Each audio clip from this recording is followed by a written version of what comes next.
میرے رسول پاک علیہ کے صحابہ کے قریب دنیا داری آ سکی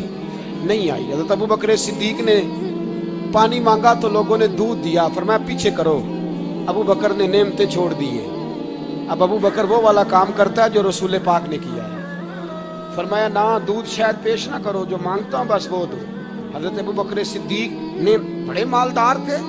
حضرت عمر فاروق رضی اللہ تعالیٰ عنہ کے پاس صحابہ کرام جمع ہو کے آئے، کون سا ایسا شخص ہے جس کی تنخواہ میں اضافہ ہو جائے؟ تو لوگ کہتے ہیں نہیں نہیں مجھے نہیں چاہیے، پر ہم نے وہ لوگ دیکھے ہیں، حاجی صادق صاحب کو مسجد والوں نے کہا 1000 روپیہ تنخواہ بڑھانی ہے، تو حاجی صاحب کہنے لگے میرا بڑا سونا گزارا ہوتا ہے، مینوں نہیں بڑے نے۔ حضرت سیدنا عمر فاروق رضی اللہ عنہ صحابہ اکٹھے ہو کے گئے، کہنے لگے عمر حضور کے زمانے میں بظاہر غربت رہی، جناب صدیق اکبر کے زمانے میں غربت، اب تو بڑی ریل پیل ہے، بحرین سے لاکھوں کا مال آتا ہے، آپ کو بڑے بڑے سفیر ملنے آتے ہیں، پر آپ وہی پرانا کرتا اور وہی تامت جو کئی جگہ سے سی آپ نے کئی جگہ سے پھٹی۔ اور حضرت عمر ایک دن عید کی نماز پڑھانے گئے تھے تو ننگے پیر ہی چلے گئے، لوگوں نے کہا جوتا، فرمایا ٹوٹ گیا تھا یار، پہننے کے قابل نہیں تھا، فرمایا ننگے پیر آ گئے ہو لوگ کیا کہیں گے، فرمایا چھوڑو، عمر کے پاؤں ننگے ہیں لیکن عمر کے کردار میں تو کوئی شک نہیں نا، پیر ہی ننگے ہیں نا، کیا ہوا، چھوڑو اس بات، کوئی پیار نہیں دنیا داری سے، دولت سے کوئی چکر ہی نہیں۔ حضرت سیدنا عمر فاروق رضی اللہ تعالیٰ عنہ کو صحابہ نے اکٹھے ہو کے کہا، یہ ہے امت کے بیدار ہونے کے طریقے جو عرض کر رہا ہوں، کہا جناب آپ اب بڑا مال غنیمت ہے، اور جس طرح ہر صحابی کا حصہ ہے آپ کا بھی حصہ ہے، تو ایک نیا کرتا ہی ڈال لیں آپ خرید کے۔ اب جب مشورہ ہو گیا صحابہ میں تو کہنے لگے عمر سے بات کون کرے گا، نیا کرتا پہننے کی عمر سے بات کس کو برا لگتا ہے جی، نیا کرتا کون بات کرے گا۔ حضرت سیدنا علی المرتضیٰ کا انتخاب ہوا، کہنے لگے مولا علی کی بڑی عزت کرتے ہیں، ان سے بڑا پیار کرتے ہیں، ان سے بات کرتے ہیں۔ تو حضرت علی کو بلایا گیا، عرض کی حضور مہربانی فرمائیں، حضرت عمر سے کہے نئے کرتے کے لیے، آپ فرمانے لگے عمر میری بڑی قدر کرتا ہے، بڑی بات سنتا ہے، پر یہ والا کام نہیں میں عمر سے کہہ سکتا، یہ کسی اور سے کہو۔ تو کہنے لگے آپ رہنمائی کر دیں کس کو کہیں، تو جناب علی المرتضیٰ فرمانے لگے اگر حضرت عائشہ صدیقہ سے کہو گے تو عمر فوراً مان جائے گا، وہ مومنوں کی ماں ہیں۔ صحابہ حضرت عائشہ کے پاس، اماں جی عمر کو بلائیں، ان کو کہیں بڑے بڑے سفیر آئے ہوتے ہیں، وہی پرانے کپڑے پہن کے بیٹھ جاتے ہیں۔ اللہ اکبر، حضرت عائشہ نے پیغام بھیجا، فرمایا عمر کو بلاؤ۔ عمر فاروق دوڑے ہوئے آئے، پردے کے پیچھے حضرت عائشہ کے پاس گھٹنوں کے بل، اماں جی دیر تو نہیں کر آیا میں آنے میں، حکم ہو، حضور کے گھر سے پیغام آیا، بڑے بڑے سفیروں کو چھوڑ کے بھاگے۔ حضرت عائشہ صدیقہ کہنے لگی عمر دیکھو جائز پیسے ہوں تو اسلام اچھے لباس سے منع نہیں کرتا، اب بڑا بڑا مال آیا ہے، اب تیرا بھی حصہ ہے، تو صحابہ کرام کی خواہش ہے کہ نیا کرتا پہن لو، بڑے بڑے سفیر آتے ہیں، حرج بھی کوئی نہیں، جائز بھی ہے، کوئی منع نہیں۔ حضرت عمر نے گردن جھکا، جی اماں جی، جی اماں جی، جی اماں جی۔ حضرت عائشہ کہتی ہیں بات ختم ہوئی،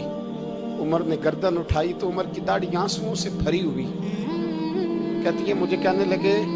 اماں جی میں تو صرف مسجد میں دیکھا کرتا تھا، آپ تو مصطفیٰ کو دن رات دیکھتی تھی، جس طرح کے کرتے آمنہ کے لال نے پہنے ہیں مجھے بھی پہنا دو، میں تیار ہوں،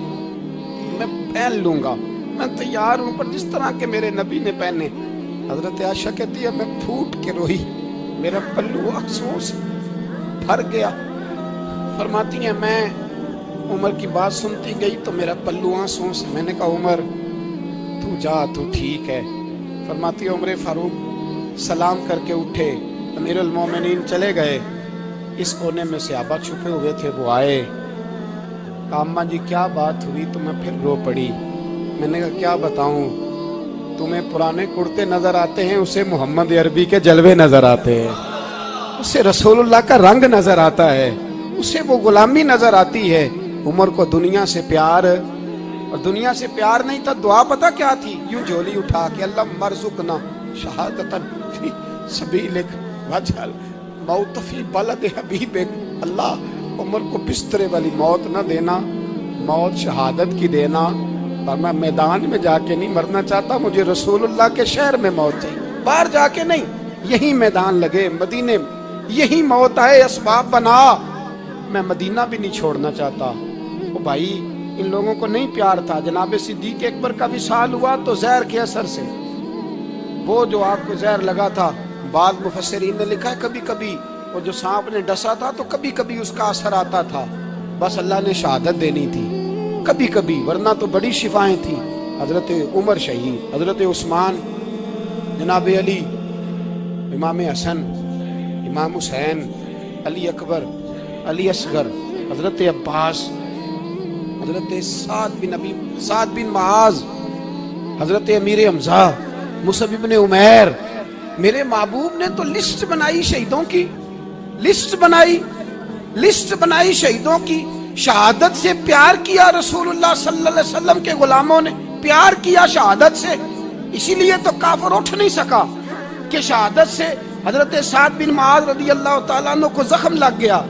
جنگ سے زندہ آ گئے لیکن زخم ہے، رو کے کہنے لگے محبوبہ سارے شہید ہو گئے، میں ایسے ہی رہ گیا۔ حضور نے فرمایا نہیں، رب تجھے بھی شہادت کی موت ہی عطا فرمائے گا، اسی زخم میں پردہ ہو گیا۔ میرے بھائی حضرت عمر بن جموح رضی اللہ تعالیٰ عنہ 4 بیٹے لے کے احد کے میدان میں آئے، کہا محبوبہ میرے 4 ہی تھے،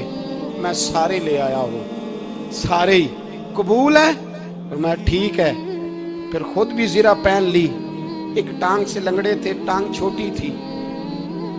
حضور نے فرمایا تو نے کیوں لباس پہن لیا ہے؟ کہا حضور میں نے بھی تو جہاد پہ جانا ہے نا۔ حضور نے فرمایا تیرے 4 بیٹے جو جا رہے ہیں، تو کہا یا رسول اللہ کیا لنگڑے جنت میں نہیں جا سکتے؟ حضور لنگڑے اللہ کو قبول نہیں، میں نہیں جا سکتا؟ میرے نبی پاک صلی اللہ علیہ وسلم نے فرمایا نہیں، جنت تو تیرا انتظار کر رہی ہے۔ کہا حضور پھر میں بھی جاؤں گا، بچے جائیں گے تو میں بھی جاؤں گا۔ ایک بی بی احد کے دن 3 سال کا بچہ لے کے گھر سے نکلی، بیویوں کو کہتی ہے میرا خامن بھی بدر میں شہید ہوا، بھائی بھی اور باپ بھی، آج حضور نے پھر بلایا ہے، دل کرتا تھا کوئی جوان بیٹا ہوتا تو میں پیش کرتی، پر اب میرے پاس یہ 3 سال کا ہی ہے۔ بچہ لیا مدینے میں مسجد نبوی میں، حضرت بلال سے کہنے لگی 2 منٹ حضور کا دیدار چاہیے۔ نبی پاک آئے، کیسے آئی ہو؟ کہنے لگی محبوبہ میں شہید کی بیٹی، شہید کی بہن، شہید کی بیوہ ہوں،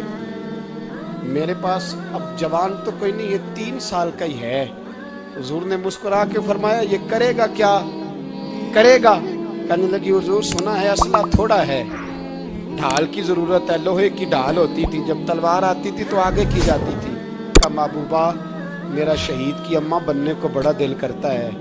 یہ میرا 3 سال کا لے جاؤ، جب تیر آپ کی طرف آیا تو میرا بیٹا آگے کر دینا، یہ ڈھال کا کام تو دے گا نا۔ ہنستے ہوئے محبوب کی آنکھوں میں آنسو آئے، بچے کو پکڑ کے سینے سے لگایا، ماتھا چوما، فرمایا جا تیرے ساتھ وعدہ ہے، قیامت کے دن تجھے شہید کی اماں کہہ کے ہی پکارا جائے گا، وعدہ ہے تیرے ساتھ تجھے شہید کی۔ میرے بھائی مرنے کو دل ہی نہیں مسلمان، میرے نبی پاک صلی اللہ علیہ وسلم نے فرمایا جس کے دل میں کبھی شہادت کی آرزو پیدا نہیں ہوئی، اس کے سینے میں دھڑکنے والا دل مومن کا ہے ہی نہیں، وہ تو منافق ہے جو کبھی دین کے رستے میں شہید ہونے کو۔ میرے بھائیوں دین کو بڑی ضرورت ہے، بڑی ضرورت، بڑی اے خاصان رسول وقت دعا ہے، امت پہ تیری آ کے عجب وقت پڑا ہے، وہ دین جو بڑی شان سے نکلا تھا وطن سے، پردیس میں وہ آج غریب الغربا ہے۔ فریاد ہے اے کشتی امت کے نگہباں، بیڑا یہ تباہی کے قریب آن لگا ہے۔ اور ایک شاعر قلم توڑ گیا، کہنے لگا تجھ سے فریاد ہے اے گنبد خضرا والے، تجھ سے فریاد ہے اے گنبد خضرا والے، کعبے والوں کو ستاتے ہیں کلیسا والے، تجھ سے فریاد ہے اے گنبد خضرا۔ اپنے اندر دین کا درد پیدا کرو، ذوق پیدا کرو، مسلمان بن کے جینا